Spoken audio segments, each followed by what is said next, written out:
For the first time in history, a humanoid robot is working on a real farm, and it happened just 2 weeks ago, on May 10, 2026, in Fujian Province, China. One of the world's most important white tea regions, humanoid robots walked into the fields. They picked leaves. They carried loads up mountain terrain. They processed the harvest. Not in a lab, not in a demo. On a real working farm. The machine doing this is called the UBTECH Walker S. It stands like a human.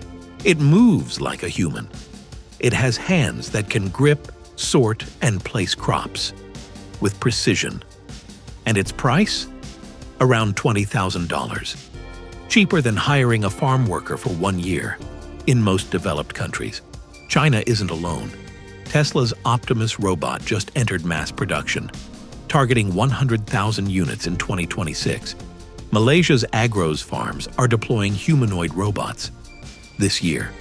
The global agricultural robot market is exploding from $17 billion in 2025 to a projected $56 billion by 2030. The race to replace farm labor with robots has officially begun. But here's the question nobody is asking. What happens to the 1.3 billion people worldwide who work in agriculture? Is this the future of food security or the beginning of the biggest labor crisis farming has ever seen? The robots are already in the field. The debate is just getting started. Follow YieldStream Global for more on the technology reshaping how the world eats. Drop your thoughts in the comments. Should farms use humanoid robots?